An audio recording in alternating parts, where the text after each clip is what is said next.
desde a igreja primitiva até os dias atuais, até o século XXI, diversas descobertas foram feitas e também diversos desafios para a igreja também ocorreram, surgiram na velocidade da luz. E hoje a igreja vive um tempo chamado pós-modernidade. E é sobre isso que nós vamos estar falando nessa aula de hoje. Então, pegue a sua Bíblia e vamos assistir, vamos participar dessa aula que vai falar um pouco da palavra do Senhor.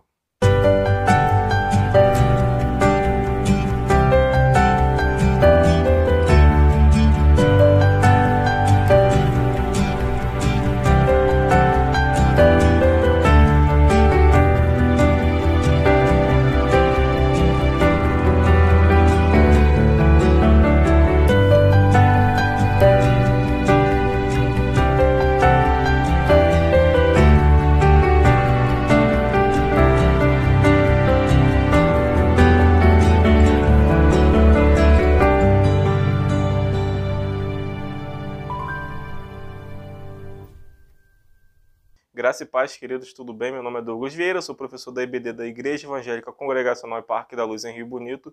É um prazer tê-lo na nossa lição, sempre com temas, eu vejo que são temas edificantes, e hoje nós vamos estar falando um pouquinho da realidade da igreja nos dias atuais, né, vivendo com essa pós-modernidade. Eu gostaria de estar fazendo a leitura do texto de 1 Coríntios, capítulo 2, versículo 16, a parte B, que diz assim: mas nós temos a mente de Cristo. Pois bem, nós vamos estar falando hoje sobre a igreja nos dias atuais, né, falando sobre a pós-modernidade. Né, e nós precisamos entender o que é essa pós-modernidade e quando ela surgiu. A pós-modernidade ela foi definida a partir das mudanças sociais, culturais, artísticas e filosóficas e científicas após a Segunda Guerra Mundial. Né? E com certeza, para algumas pessoas, essa pós-modernidade seria a ação do inimigo, para outras pessoas não, outras pessoas enxergam com pontos positivos acerca dessa pós-modernidade.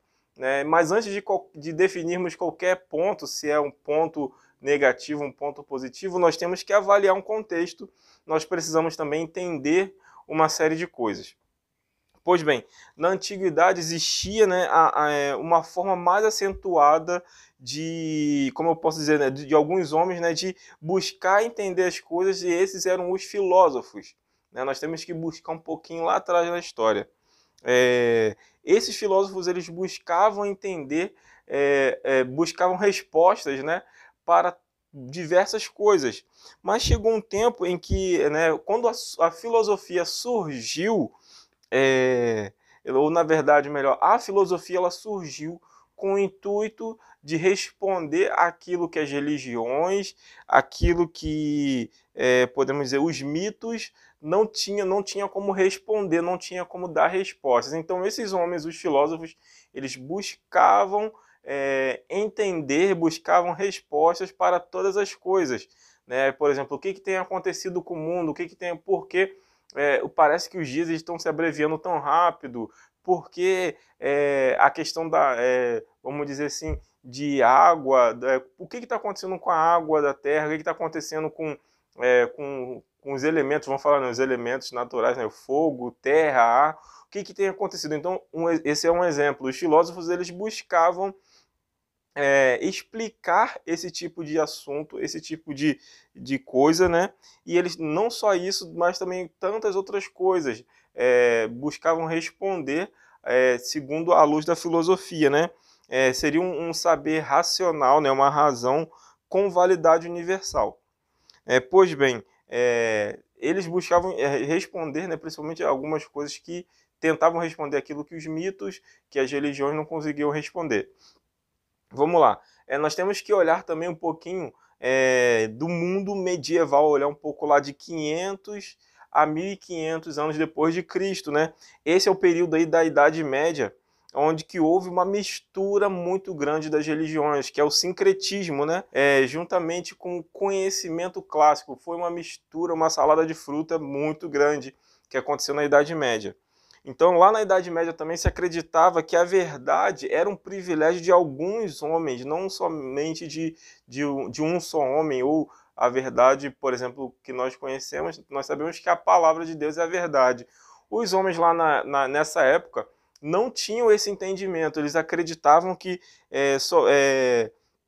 era privilégio de alguns homens, de alguns grupos especiais, ou seja, as pessoas, homens e mulheres comuns que não eram doutos, né, que não tinham tanto conhecimento, não tinha essa condição mínima de alcançar esse tal entendimento em algumas áreas. Então, no caso, né, essa verdade ela só poderia ser encontrada na igreja, ou seja, alguns homens da igreja. Isso se falava lá no período da Idade Média. Né? Depois vem um pouquinho aí, passando um pouco mais para frente, vem a questão, por exemplo, do mundo contemporâneo, onde entra a questão do iluminismo, que hoje nós não vamos estar falando sobre a questão do iluminismo, mas foram transições que foram acontecendo. Por isso que eu falei lá no início que houve algumas descobertas. Né? Então, chegamos no mundo contemporâneo, a pós-modernidade, que é o assunto que importa para a gente hoje. Né? Essa geração, por exemplo, podemos dizer que seria a geração X, né? Que são as pessoas que nasceram aí provavelmente, né, numa média de 1965 a 1977.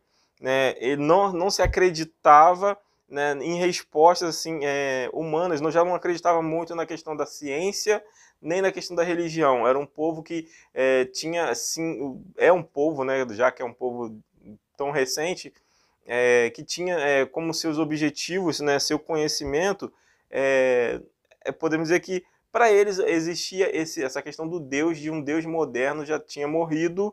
Também nós podemos dizer que seria, né, como eu posso dizer, seria homens que já estavam passando da modernidade, ou seja, seriam já surgindo já a questão da pós-modernidade. Né? Para esse homem pós-moderno não existe somente uma verdade, existe diversas verdades. Né? Como eu falei que também houve lá na Idade Média a questão do sincretismo religioso, né? Teve uma mistura, teve essa mistura de conhecimentos, dos conhecimentos na época. Então, e existiam muitas verdades. Para o homem pós-moderno também é dessa forma. Elas se constroem essa ideia de verdade para esse homem pós-moderno que surgiu aí nesse período que eu falei para os irmãos, surgiu uma coletividade, ou seja, juntando um pouco de conhecimento de cada coisa, né, juntando, por exemplo, a minha verdade com a verdade de outra pessoa, e uma terceira pessoa juntava a minha ideia com a ideia de uma segunda e formava uma outra ideia. Né? Então,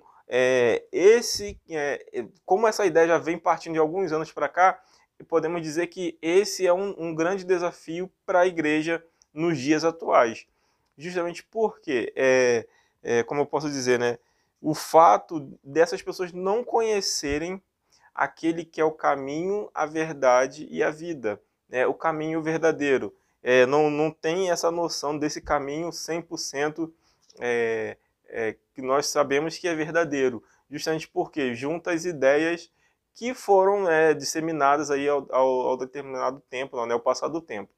Então, por exemplo, o texto de João 14,6, que fala, né, que eu sou a verdade, o caminho, a verdade e a vida, ninguém vem ao Pai senão por mim, ele acaba ficando um pouco de fora, né? Ele fica, podemos dizer que é um texto que, para essas pessoas, acabam não tendo validez nenhuma, infelizmente. Então, nós podemos ver também que não há coisas ruins dentro desse ponto, desse período da pós-modernidade. Existem algumas características que podem sim ajudar a igreja evangélica, né, a igreja cristã, nos dias atuais. E eu gostaria de falar um pouquinho aqui sobre essas questões, esses pontos, né? Mas é um fato muito grande. Por mais que exista a dificuldade nos dias atuais de fazer com que as pessoas entendam que Cristo é o único caminho, ainda assim nós podemos dizer que não é somente um privilégio, né, ou vamos dizer assim, né, uma dificuldade da igreja nos dias atuais. Em qualquer tempo nós podemos dizer que a igreja ela passou por dificuldades. Talvez desde os tempos lá da igreja primitiva existiam as dificuldades. As igrejas que foram passando ao decorrer do tempo também tinham suas dificuldades de proclamar o evangelho. E essa dificuldade, ela vai continuar acontecendo, ela também vai seguir adiante nas próximas gerações. Então, não é um motivo também para você e eu desanimarmos, né? Por mais que seja talvez algo que algum dia deixe-nos de cabeça mais entristecida, né? O pensamento mais entristecido, a cabeça assim, né, deixa um pouco mais para baixo, cabisbaixo, mas não é algo que é somente da nossa geração. Outras gerações tiveram essa dificuldade, a nossa geração vai ter dificuldade e também algumas gerações, as gerações futuras também vão ter dificuldade de proclamar o evangelho, né? Porque não é nada fácil. O evangelho, viver o evangelho não é algo tão fácil assim. Então, queridos, características que tem nessa pós-modernidade, das pessoas que vivem nesse período pós-modernidade, seriam a questão de sentimento de instabilidade, ou seja, o sentimento que essas pessoas têm, eles oscilam, eles alteram, e isso é uma oportunidade boa onde que nós temos de pregar o evangelho, de falar, de fazer com que as pessoas entendam e reconheçam e conheçam e reconheçam que Jesus é o caminho, a verdade e a vida. Por quê? Como existe essa instabilidade, então existe a probabilidade também de nós falarmos e as pessoas entender e ter esse pensamento modificado, né?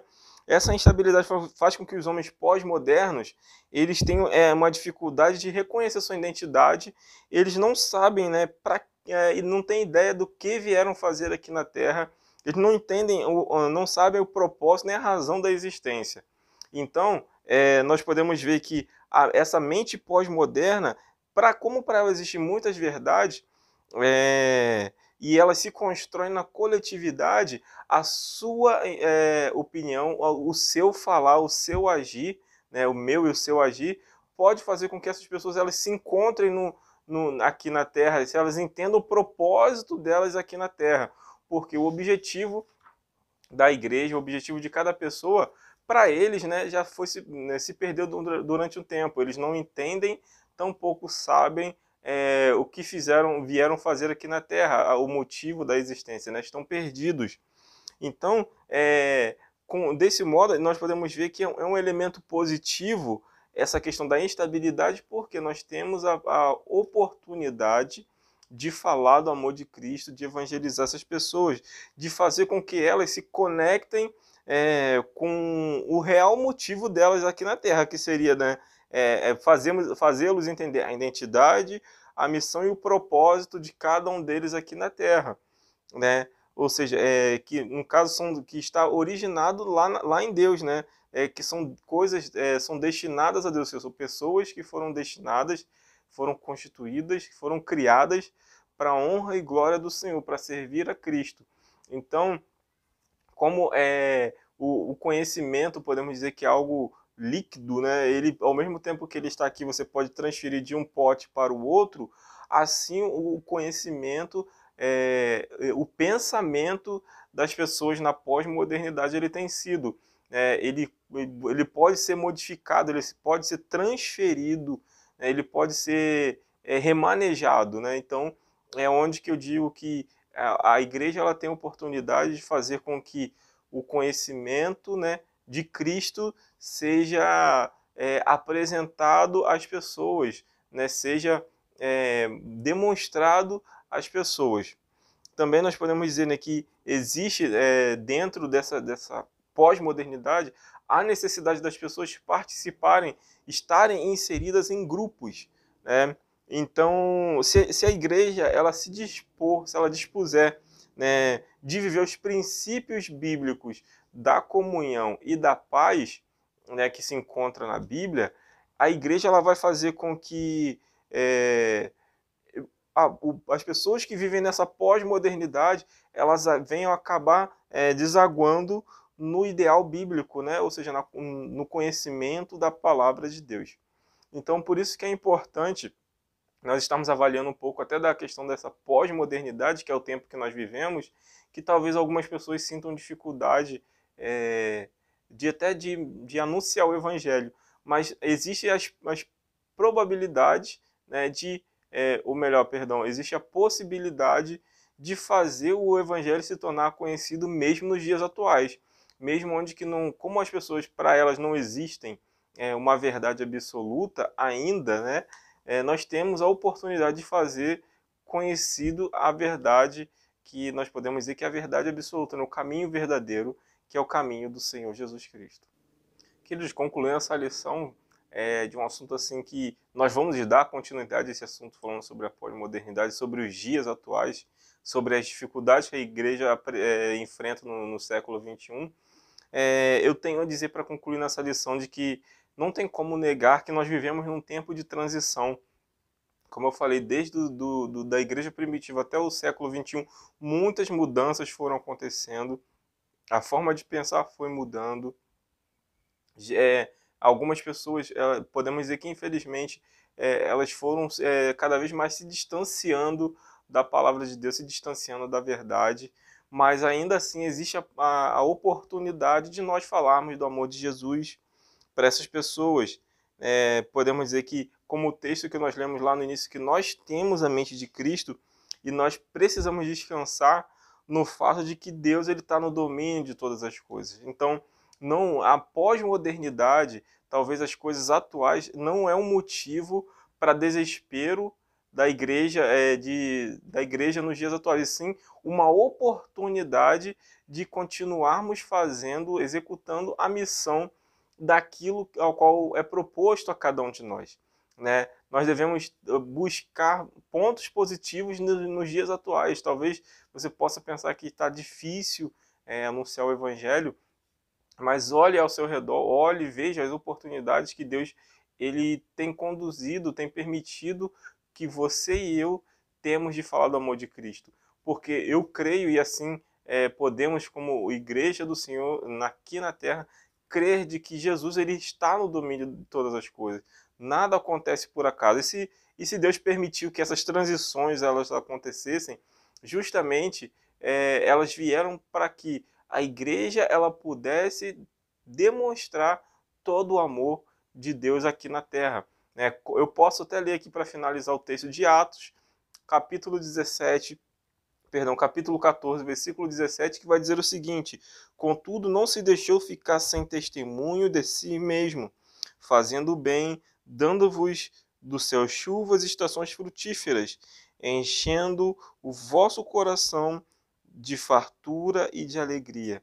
Ou seja, Deus ele não deixou em momento algum de dar a cada um de nós aquilo que nós precisamos, e ele também, como nesse texto aqui também falou, não deixou em momento algum de deixar testemunhos, ou seja, em todos os tempos, em todas as épocas, independente da dificuldade que existia, independente da forma que as pessoas passaram a pensar, Jesus, né, Deus nosso Pai, ele sim deixou testemunhos sobre quem é Jesus, quem é o próprio Deus. Então, nos dias atuais não é algo diferente.